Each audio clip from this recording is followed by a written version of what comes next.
Oh, well, that's a fun sound. You know, when you hear that, that you're in for a fun time because everyone's nailing their audio cues, and it's time for another week of the RecPoker podcast. I'm Jim Reed. I'm sitting in for Steve Fredland this week. This is the Chats edition of the podcast. And I want to start just by thanking our wonderful sponsors, website AMP and Running Aces Hotel, Racetrack, and Casino. So I am just one of many of Rec Poker Nation. They just give me the mic to start these things off. But the rest of the panel, why don't you introduce yourself and tell us a little bit about you? So I'm Chris Jones. I'm 5x5 on PokerStars and Twitter, and I'm thinking this week is going to be my first return to live poker. So I'm looking forward to that. Nice. And I am John Somsky. I am Poker Geek MN everywhere, and I actually just played my second live poker session in over a year yesterday. I'm Rob Washam, and I'm Rabman50 everywhere. And I have a quote from the famous Tommy Angelo, who says, "No one is tiltless," which means everyone can tilt less. And I'm Bluff Storini in the home games. And if you want to find out about me and other members of the Wrecking Crew like these geniuses, you can go to rec.poker/crew to find out about them. But I am so pleased to be here to introduce the one and only Samuel Simoes from Brazil, who is here to talk about his wonderful invention, PokerNow. Samuel, where are you calling from today? And how are you? And let everyone know a little bit about yourself and where people can find you. Hi, Jim. Yeah, thank you. Thank you all for having me. I am talking from Rio de Janeiro in Brazil, and I created PokerNow, as you already mentioned it. And yeah, I think we can have a wonderful conversation about this project. There is a lot of interesting stuff about a poker app that we can talk. And it's my pleasure to be here. And I think we're gonna have a wonderful conversation. I agree. One of the things that I'm so excited about talking to Samuel about is the way that we've decided to incorporate this fantastic platform of his into our learning here at Rec Poker, because all we do is learning and community together. And this is one of those great exemplars for that kind of thing out there in the poker world. So I know Chris Jones, who's our membership content director, has really kind of put this package together that we're working with. So Chris, maybe you can talk a little bit about it. Yeah, no, I want to get to Samuel's story, but we're using this tool now to do these monthly play and learn seminars where basically we're getting a group of people together. We're going to have people commentating on their play, but we can see all the whole cards, but they can't see each other's cards. So they're playing normal Ring of Poker, and we're able to see everybody's cards in live action, comment on it, record it, and then distribute it to everyone who played in the session. And I think it's just a fantastic learning tool. And I've seen nothing like it out there, so I'm really excited about it. But Samuel, I wonder if you can talk about I've read a little bit about your story, but I wonder if you can talk about how PokerNow came to be. Like, walk us back to you kind of coming up with this idea and starting it. How did the whole thing kind of come about? Sure. Yeah, I started some years ago. I was, I think, 3 years. Now we're gonna be almost 4 years ago. I was trying a way to play with my friends that would be play poker, of course, in a easy way, because I was trying to because my friends were trying to play on our cell phones. So the current applications that we were finding, or they maybe not allow us to play in a private game, or they don't play us to have to set up the game in a way that we like it. So I thought that I could create something that could be quickly to start a game, something that could be easy to set up a game, to define the rules and send a link to your friend and start to play, because I was really missing something like this back some years ago. So this was the main reason that I created PokerNow, to have something to play poker quickly, and that would be something lightweight too, because there is the time existed some other applications, but they was using Flash and other technologies that wasn't great when playing on your phone. So I thought that would be a good, a great product to start. So I created. This was the main reason that I created Poker Now. And so did you had some, I mean, you must have had some sort of technical background. How did, I mean, or did you learn all this as you're building it, or how did you come to be able to have the skills to build this whole thing? Okay. Yeah, I am a professional programmer. There Mm. is, I think that it will complete 10 years, 11 years.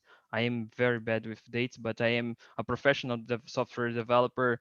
There is a long time. So I have the knowledge to create something like this. So uh, because I was doing a lot of other stuff, not necessarily game stuff, but I was doing another web applications for health units here in Brazil, and all sort of these stuffs for for different kind of business here in Brazil. So I in this job, in these previous jobs, I was getting the knowledge to create something like Poker Now. So uh, this was basically the way that I got this knowledge to create this. And for those of you who haven't seen it, it functions, you know, it's not just like going on to a site where you start a private game on an online site. Like you can see and talk to every single player at the table. They can react to it. There's spectators who can watch from the side. Everybody is linked by video and audio. And and tell me about that piece of it, because I think that was, and I want to get into sort of what happened in sort of the global moment when like the pandemic hit. But like, tell me about your thinking and your vision behind that. You know, not just creating a platform where you can play poker, but a platform where you can see and interact with each other while you play. Yeah. This was, to be honest, the Poker Now was the product that I wanted. So this was the major thing uh, that makes poker now what it is today. So I tried to create something that could be easy to start a game, to play your friend and see your friend, and that there is no too much barriers to get your game running. So and that can you get your group of friends together to start to play to get a game. So this my vision for Poker Now is to create something super easy to play poker. So when I started, it was my side project. I was working on this along my main job, but a lot of people start to like this, start to play games there. Today Poker Now has a great audience, so today I'm totally focused on Poker Now to make it great, to improve the game, to improve the application. And I guess let's talk about that audience. You saw kind of an amazing growth during a time. I mean, the whole world kind of shut down, and you saw. I mean, growth. I saw it sort of posted. I think Joey Ingram posted about it. A number of other people were saying this is a great place, an application. And you saw. Tell me about that period of time and like what that was like for you. Was it stressful? Was it exciting? And how you dealt with that sort of growth that kept happening. Yeah, you're right. When the pandemic or before the pandemic situation, Poker Now was mainly not receiving a very a small number of people, of players, because I the only marketing that I did for Poker Now was post on Reddit and share with some friends, and it was in a very slow growth. So when the pandemic situation uh, got worse, a lot of people was in your house searching a way to play poker with their friends in an easy way, because in that time you had applications that allow you to play home game, but you need to download a client, and all this process that make the things pretty slow. So people start to search application like this, and I was kind of lucky that PokerNow was the word, that the correct application for the correct time. Yeah. So a lot of so it when one person start to play on PokerNow, this person tell to other people, tell to the friends, tell the family, and other people start. A lot of people start to know PokerNow and play on PokerNow. So this was a very stressful moment, because I never had.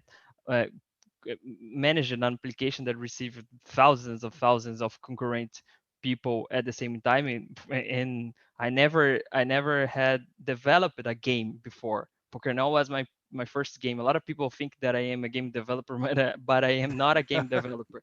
So this was my first time dealing with all this that madness, because a lot of people come in, and week by week, then the growth would, or was something that I could predict where it would reach. So I was working it, and it was a very stressful moment, because I need to manage all that situation.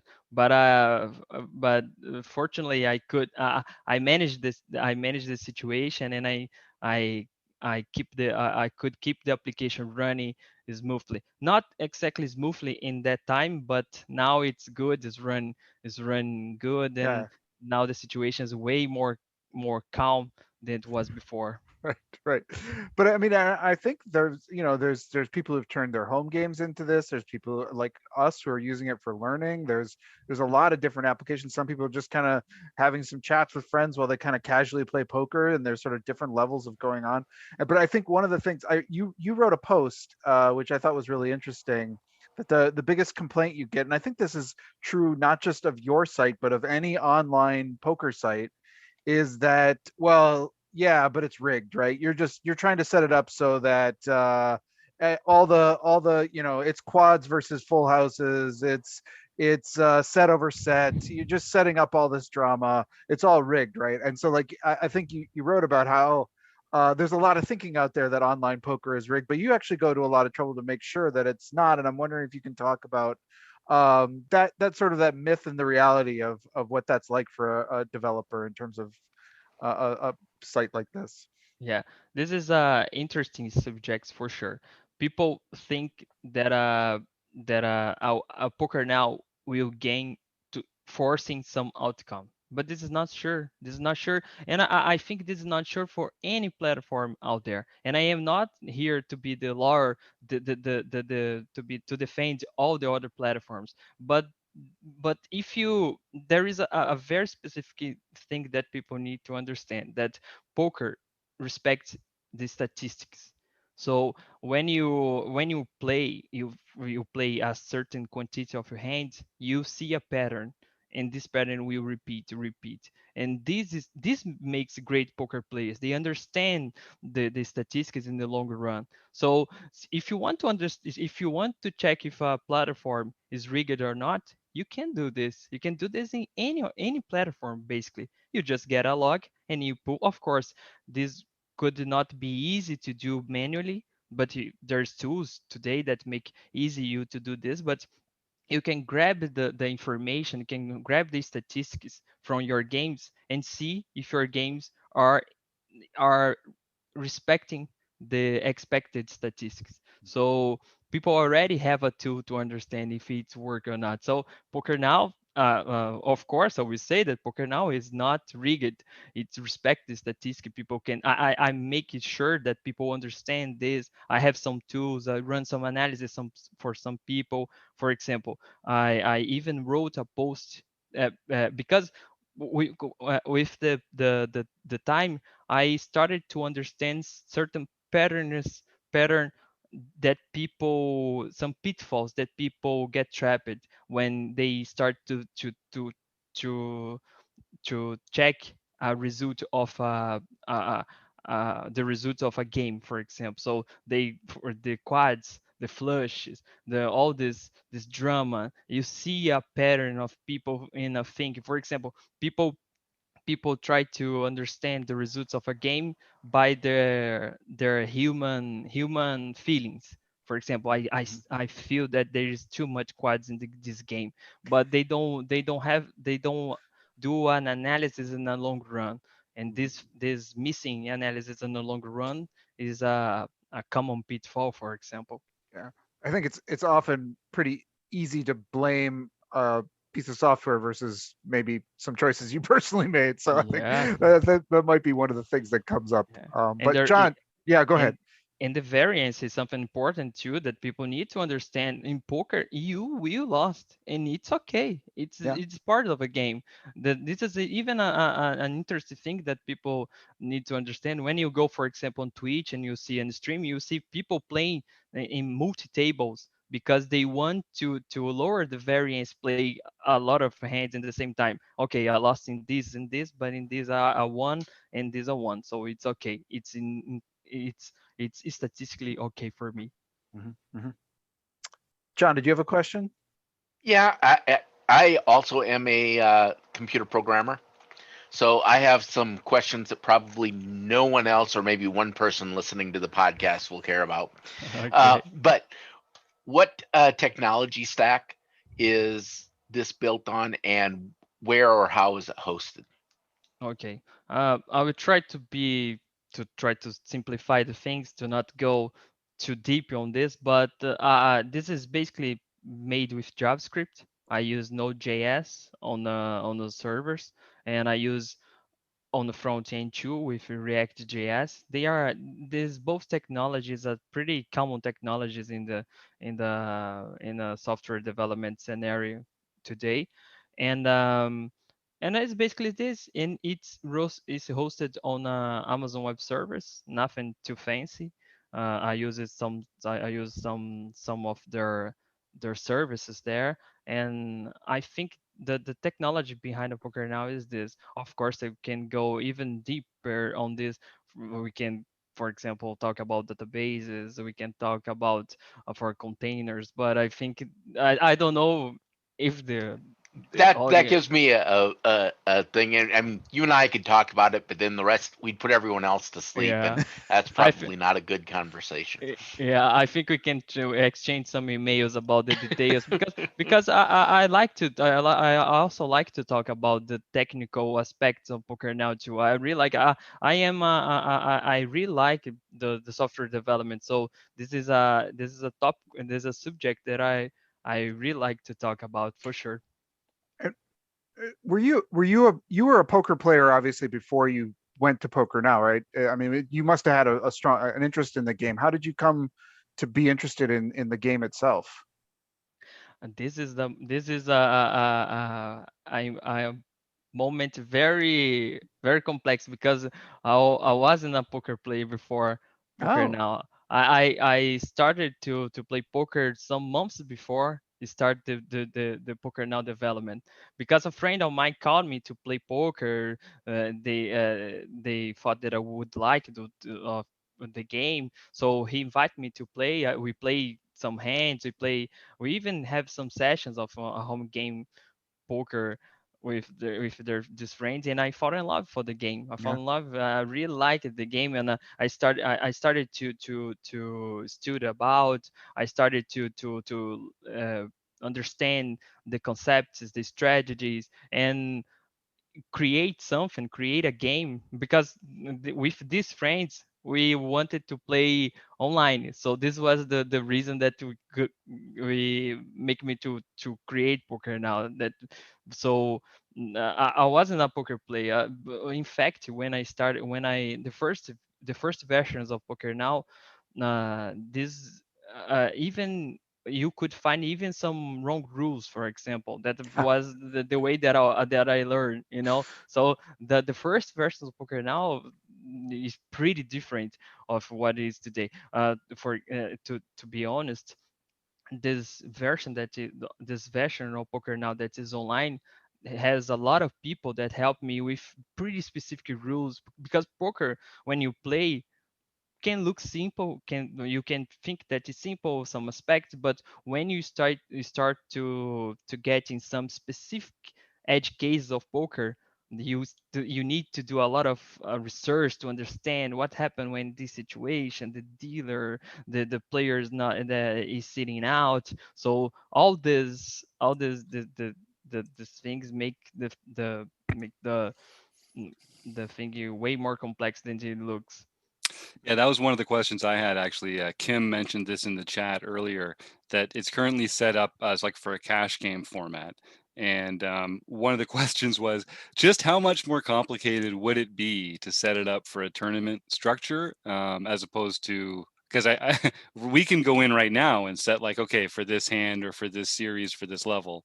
Yeah, can you speak a little bit about that? Yeah, sure. Yeah, for currently, Poker Now is more suited for a cash game. You can play a tournament in a single table if you want. It's possible. You can set the blind schedule with a timer. But I am working on this feature for the multi-table. A multi-table tournament is a way more complex feature because you have this whole orchestration between the tables. So I'm working on this feature, and there is a huge pressure for this feature, to be honest. But I'm Yeah. working. But since I am working mm, not alone, but almost alone on this project. I have limited resources to go through. So I am working, but to be honest, I prefer this way because I think this is the most sustainable way. I could, for example, get an investment or something like this, but this would force me to do things that in this moment I don't want to do this. For example, no investor in the world will accept you let people play, not see a ad, not give you an email, not download an application. So right now I am working this way because this makes possible to keep poker now in the way that it is today. Yeah, that strikes a chord with us, I know, because a lot of Rec Poker is free. A lot of the work that we do, most of the work is done by volunteers, people that are passionate about what we're doing here. And, like we want this to be something that's accessible to everybody, that everyone can come and join. And that means that, some things have to happen a little slowly because, we're doing it all with the love of the group. Um, and yeah, and actually, that's a good point. I should point out to listeners that there is a tournament setting for the one table, which we were using as well, which is a lot of fun. I like that. Yeah, and I just wanted to just like in case that didn't come clear, I want to emphasize that you can sign up for this. You don't have to give your email, you don't have to give a password. You can if you want, you can set up an account. You don't have to pay anything. It's great if you donate a little, right? But I mean, this is an amazing resource that you've built that has sort of now global adoption and it's entirely free. Like wow, wow. I mean, Yeah. have you seen people start to contribute and start to donate? I mean, there is a little spot on it that asks people to sort of chip in if they really like the tool. Have you seen that start to support the tool a little? Yeah, currently there's a good number of people that donate to Poker Now that make possible to keep it running. So, for example, it's allowed me to be mainly focused on this currently. Of course, the money that come from donations, there is not a money that will make me rich, but I have some other plans to monetize Poker Now in not a intrusive way. So I have some other plans, but I am not thinking too much on these right now because I'm trying to keep focus on the development the core features. After the core Mhm. features, I will start to think. But right now I am in a in a good situation, I could Mhm. say, that to keep the project running, to keep it running, and with the audience. I already did it in the past. I introduced some sponsorship and some other kind of deals that help to keep the project strong. But right now my main focus is to keep it cheap to run, chips to run in the servers, the value, the costs, and I will I will see what I can do to improve the monetization in future. Mhm. But Yeah. right now, it's okay. So what is the, I mean, what is the future? I mean, it sounds like you're maybe trying to work on that multi-table aspect. That's, I mean, I know that's super complicated. You got to figure out shuffling people around, but what else? I mean, what other things are you kind of like, or is that the big next step for Poker Now? It's a good question. They're definitely a good question. To be honest, I am not I don't make it longer plans. I Mhm. am not these people. I prefer to do short iterations Yeah. and see where is the best, what is the best path. Of course, I want the poker now to be successful. I want the poker now to be even bigger. I want poker now sponsor a huge tournament somewhere. I want this. But I am by but I am doing I prefer to do this in short iterations, and I prefer to do this in a sustainable way. I don't want to be honest, I prefer poker now to have a slow growth. It's Mhm. already big, but at the current point, I prefer to have a slow growth, but it's sustainable. Then we start to receive a massive amount of money, and we I need to start to think how I can to make this gigantic. I don't I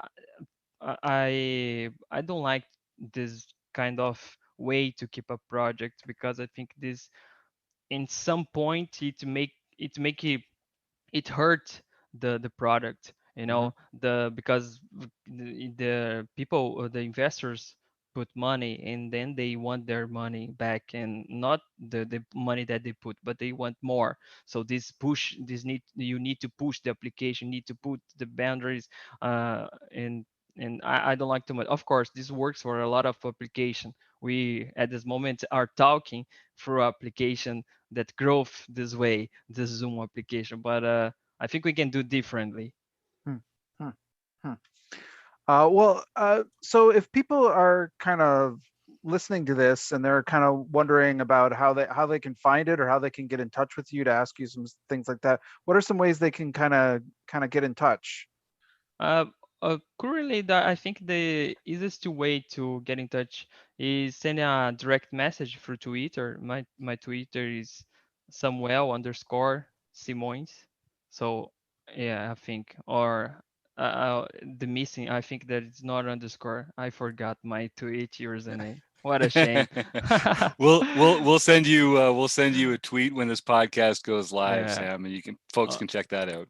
Yeah, yeah. I think this is the easiest way to reach me. You can send a message. My direct message is always open. It's not easy to answer. It's not easy to answer everyone, because even in this last weeks, I am trying to focus to get the multi-table tournament feature done. So if you send me a message, probably it will take it will take time to for answer answer you. But I think the people can I will try to find some time to answer. Well, it's one of those things when it's a labor of love, sir. You're just it's you answering all that stuff yourself. Like we know what that's like here, and it's part of what makes it so wonderful and authentic, and that's why it feels so fun and real. And yeah, our hats off to you for this contribution that you're putting. So everyone, if you're listening to this, go to Poker Now, try out a game, tip the dealer when you're there, tell your friends to have fun with it. We had a great time just socializing. As Chris was saying, like we had sort of a learning mandate with it, but we were having a good time just chatting and hanging out and playing poker. I know, no Yeah, shocker. there were moments when it was happening where I was like, you guys are you're laughing too much. We got to get down to business here. But no, people were having so much fun. It was a treat to watch, actually.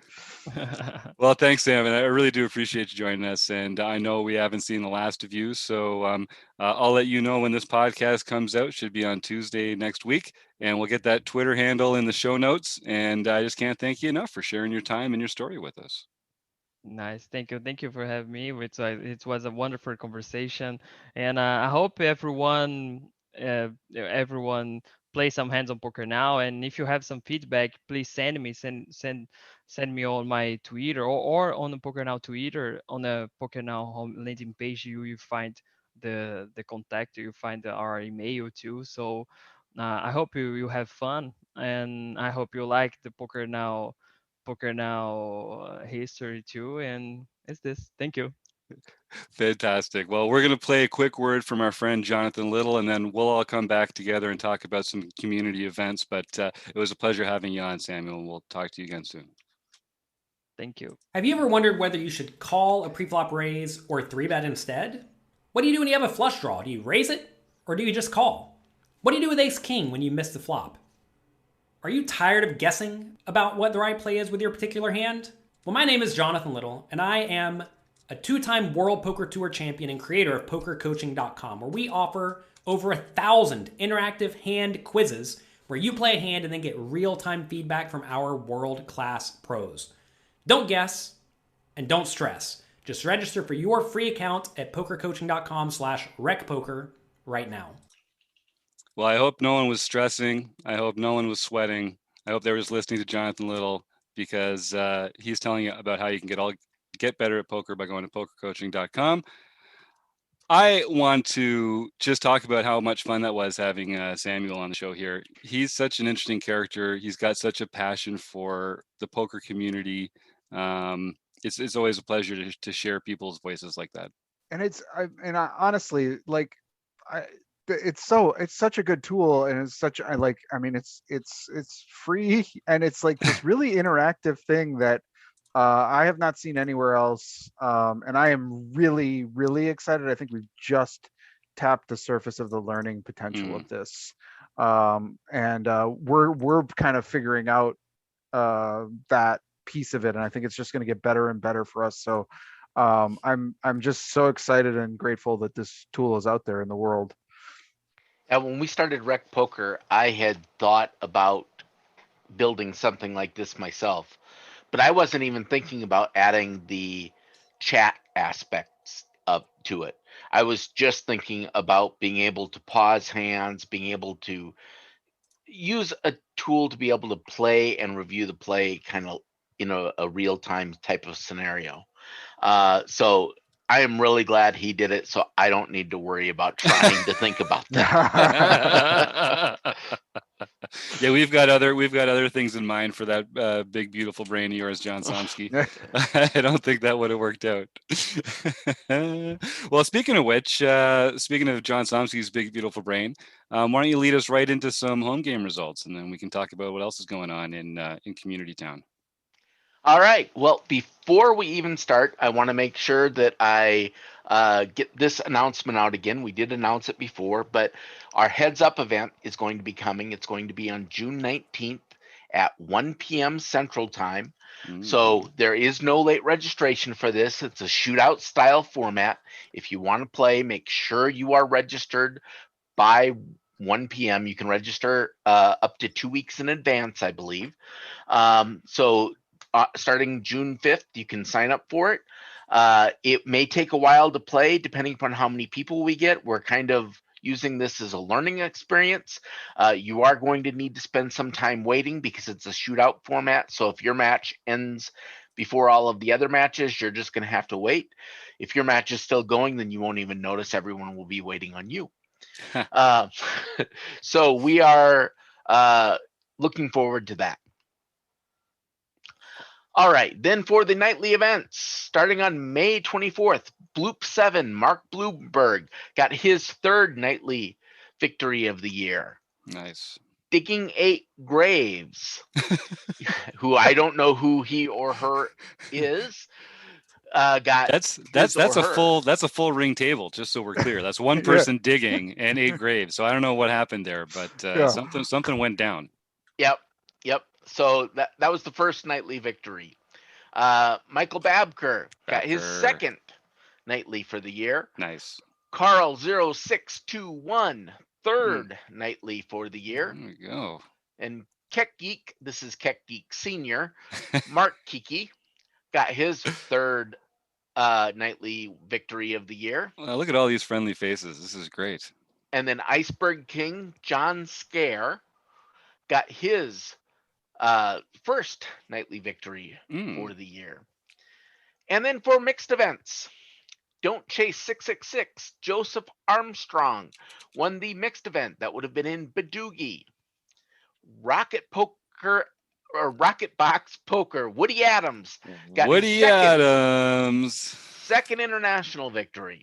He's playing from the nation of Pennsylvania. That's the international flavor that he's bringing these days. Exactly. Then Keck Geek 65, Keck Geek Jr., Jacob Kiki didn't want to be left out, so he won an international event. And then came right back and won LPP Next Sunday day. as Wow. well, the very next day. Wow. Holy cow. The guy's a killer. And which one of the Keck, I can't remember, was it the senior or junior who set the goal for the year? I believe it was Junior. It was Junior. Okay, it was Junior. And he's serious. I saw him in the online play and hang on Tuesday night this week, because I'm in that every week now. Y'all are going to get so sick of me in that online play and hang on Tuesday night. Everyone come join me. It's so much fun to play and hang out as we're doing. And he's had some Tuesday night OPA run good too. I think I would call it a sleeper, but he just blew it out of the water last year anyway. So it's more like, let's just sit back and watch the kid work. I can't wait. That's all the events I have. All right. Well, we're by the time we hear this, it'll be June, so we'll be about halfway through the year. We'll be about 6 Tournament of Champions down with 6 to play. So it's not too late to get your seat in the end of the year finals and see about one of these days. Is this going to be the year we figure out how to give out a gold pin? We probably shouldn't even have this conversation without Steve in the room, but I'm looking forward to that. Or we should just make it available to only people whose names aren't Steve. Quorum? Well, do we have quorum? work. Do we have quorum for a meeting here? Yeah. Yes. No Steve. Well, there are some other Steves that I like, so maybe no Steve Fredlins can win it. Yeah, for sure. That's for sure. Yeah. No, actually, I have some ideas for the gold pin, so we'll have to see if that ranks for it, or if we need something even more special. I think even more special. I'll be honest with you. Like the gold pin, it should be really rarefied air. And we'll just see. We'll just see. Well, thus All far, right. no one has one, so it doesn't get any more We've rarefied. never given than one that. away. That's pretty rarefied. Yes. Okay, so maybe we don't want to keep it that rarefied. Yeah. But very, very special, as Kim says. That's right. Well, Very, very special. We're going to maintain our diamond, platinum, bejeweled ruby pin. And that one is super special. That one is super. And actually, what you need to earn that is like secret. So Yeah. not Well, even we know what it No, takes. there's to a win blood that. ceremony. I don't think that one even exists yet. So that's how rarefied that one is. I think you got to win every home game for the entire year. Oh yeah. Run the table for the entire year. Then you get the diamond encrusted pin. I'll commit to that right now. If anyone, I'll buy you that pin if anyone wins every home game that we do in a year. Okay. Wait. Assuming our same or a similar schedule to That's what we right. have At the current rate of 10 per week. Right. Yeah, If we get down to let's say it was just a That's mixed a good series, point, I John. wouldn't trust Patrick not That's to win right. all of them. That's a Check good the point. audio. Check the Asterisk. audio. It's like asterisk for sure. Yeah. Yeah. Terms and conditions may apply. Terms and conditions may apply. All right, and so that's home games. I know there's more exciting stuff happening in the home games department every month. We talked about seminars and how premium members can now join us every month for the creation of these. And if you're a premium member, you can go to rec.poker/forums and you'll see a sign-up sheet. There's a sign-up post, a thread in there right now for June where you can add your name to the list. And if you don't make the list in June, we're just going to put you right at the top of the list in July. So we're going to be looking for 8 to 10 premium members every month to take advantage of this, which should mean that people get to kind of cycle through a few times. And the next, I think what we're going to try to do, at least initially with this, is go through stages of the tournament and do one per session. So we're going to start off with very early stages, not necessarily like the first level, but sort of early stages of the tournament. We'll all be fairly deep stacked, but we'll shuffle up the stacks. This time I'm going to actually just have people pick seats and already have pre-assigned their chip stacks. So you can either pick the big stack or the short stack. It'll be Nice. based on what, random seat you pick, but it'll be fun. Nice. And we might also be tweaking our plants a little bit as well. Because that was a fun layer that I think people really enjoyed as well. So that'll be sweet. Rob, I know we are scratching the surface of Michael Acevedo's Modern Poker Theory. I know we're getting together on the first and third Wednesday every month. What are we working on next? Well, by the time you hear this, we will have done session 6, and we're going to be going through 6 max cash game equilibrium strategies. So that we're just going to peruse that probably just for the one session. If we really broke it down, we could probably do 4 or 5 sessions on that. But we'll just do we'll have gone through that one session. So I'm anticipating that when you hear this, the next one that you'll be able to get involved in would be June 16th, I believe, right? Nailed it. June 2nd is this Wednesday, but June 16th is the next one you'll be able to get involved with after hearing this. And that's the one we start getting into MTT strategies. So I think that's something that's near and dear to all of our hearts, most of our hearts here at RecPoker, because we are very much primarily a bunch of MTTers. So that's where we, the rubber is going to really meet the road there when we get into the tournament poker theory aspect of the Modern Poker Theory by Michael Acevedo. So that'll be session 7 on June 16th. And you can catch up by going to RecPoker, being a premium member. All of the previous sessions are there. They're recorded. We do a group session. So anybody that's a premium member that wants to join us can join us for that session. It's all recorded. All of our discussions, all of our rabbit holes are all recorded. And so you can catch up with where we're at. And we also have some slides and everything under the documents under the group in RecPoker, on the RecPoker website, under the group. So you can catch up, find out where we're at, and be ready to dig into MTT strategies on the 16th. Nice. Yeah, Rob's been doing such a great job of uploading extra learning material to the forum in the group there, so people can go and look at the slides, they can look at PDFs, and other members are uploading sort of like charts and graphs and their own notes and stuff. So it's really been a great way to learn this stuff together, which is what we're all about. Well, I'll just leave you with rec.poker/road trips if anyone wants to get together and play some live cards at a RecPoker event. By the time you hear this, we'll just have wrapped up the Running Aces reunion, which is going to be a lot of fun. But there's one coming up June 20th to 27th in Iowa. Go to rec.poker/road trips and check out all the details there. You can win prizes, hang out with Steve and the gang. There's going to be a bunch of discounts on stuff. It's going to be just a great community event with a bunch of fun people to go play poker with. And I guess the last thing is I'd love to encourage people to go to rec.poker/support to find out ways to help people like us and Samuel, who are out there doing our best, trying to spread the word, share our love with the poker community for free. You can do it by rating a podcast, by liking things on social media, by subscribing to the YouTube channel, or of course, just by giving premium membership a try. Even if you don't have time to watch all the videos, and no one does, it's still a great way to just support us by saying thanks for $15 a month and to help us keep the lights on.